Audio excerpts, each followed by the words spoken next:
बताती हूँ, एक माँ के 3 पुत्र थे,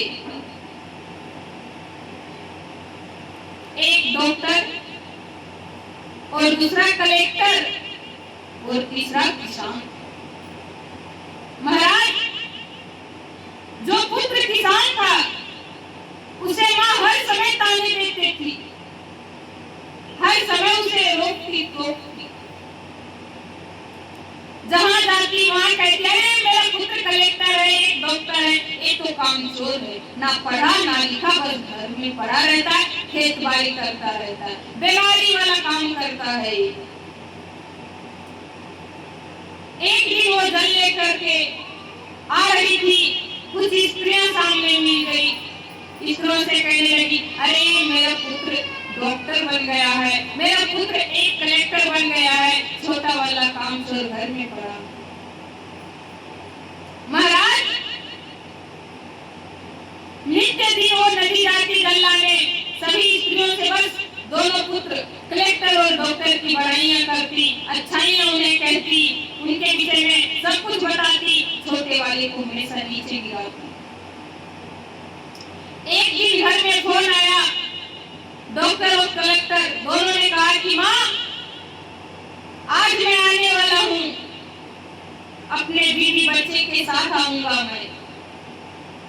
महाराज, उस दिन खुशी पूर्वक वो नदी जल लेने गई थी, जल लेकर के आ ही रही थी, तभी कुछ स्त्रियां पुनः मिल गई, अरे मेरा पुत्र आने वाला है, देखना कलेक्टर पुत्र है ना, उसके गाड़ी में लाल बत्ती जलेगी, उसके आगे पीछे 50 गाड़ियां होगी, देखना बहुत सुंदर लगेगा, मेरा पुत्र आने वाला है, आज मेरा सर गर्व से ऊंचा हो रहा है, और अरे इतना ही नहीं, मेरा डॉक्टर पुत्र भी आने वाला है, देखना सभी आना मेरे घर, मेरे पुत्र को देखने, मेरी बहू को देखने के लिए सभी आना। सभी ने कहा ठीक है, आऊंगी, अवश्य आऊंगी। महाराज, जल लेकर के आ ही रही थी, तभी उसके पहले बार कलेक्टर बेटा आया, अरे माँ मैं आ गया, घर जा रहा हूँ, आ जाना। ठीक है पुत्र, तुम जाओ, मैं आ रही हूँ। महाराज, माँ मैं जा रहा हूँ, इतना ही उनके अंदर सामर्थ नहीं कि एक माँ को अपनी गाड़ी में बैठा ले। तभी डॉक्टर बेटा आया, अरे माँ मैं आ गया, पुत्र तुम घर जाओ, मैं आ रही हूँ। महाराज, जल की मटकी भारी थी, तभी उसके किसान बेटा खेत से काम करके आ रहा था, उसने देखा कि माँ ने आज जल अधिक ले लिया है और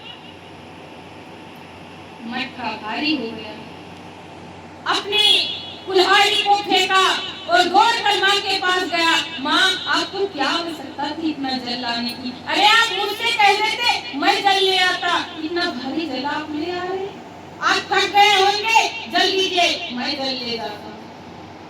महाराज, अब आप सब बताइए कि तीनों पुत्र में से अच्छा पुत्र कौन है, कामचोर या कलेक्टर और डॉक्टर?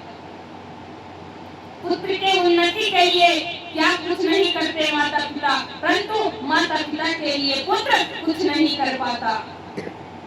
आप सभी तो श्रवण कुमार को जानते हैं ना, ये भी जानते हैं कि ऋषि शांतनु अंधे थे, उनकी पत्नी अंधी थी, परंतु क्या कभी ये शास्त्र उठा करके देखा कि वो जन्म से अंधे नहीं थे? वो अंधे नहीं थे, पुत्र के कारण वो अंधे हुए, क्यों? क्योंकि उन्हें संतान नहीं हो रहा था। महाराज, उन्होंने ब्रह्मा की तपस्या की और कहा कि मुझे वर दीजिए, मुझे पुत्र प्राप्त हो। ब्रह्मा ने कहा कि ठीक है, पुत्र तो हो जाएगा, परंतु तुम्हें अंधा पुत्र प्राप्त होगा। चाहिए ऐसा पुत्र? महाराज, अंधा पुत्र होगा? हाँ, अगर तुम चाहो तो अपनी आंखें उन्हें दे दो, तुम्हारी आंखें के बदले मैं उन्हें ठीक कर दूंगा। महाराज, उसी समय दोनों पति पत्नी ने कहा कि प्रभु मेरे आंखें नहीं रहेगी तो चलेगा, परंतु मेरे पुत्र का आंखें रहना बहुत आवश्यक है, उसकी आंखें आप दे दे। महाराज दोनों ने अपनी आंखें त्याग दी। यह सोचकर कि हमारी आंखें नहीं तो हमारी आंखें मेरा पुत्र बनेगा, परंतु अगर पुत्र का आंख नहीं रहा तो हम तो मर ही जाएंगे, मेरा पुत्र कहीं का नहीं रहेगा। ये सोचकर उन्होंने आंखें खो दी।